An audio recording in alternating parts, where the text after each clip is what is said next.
家好，我是徐伟轩，今天要给你们看这个 BB 手枪。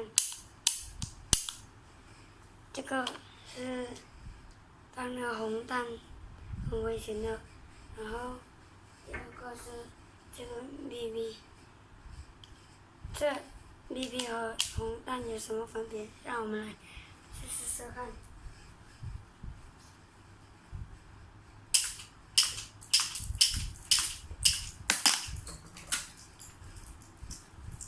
所以这把枪很危险，记得subscribe，与你有约，再见。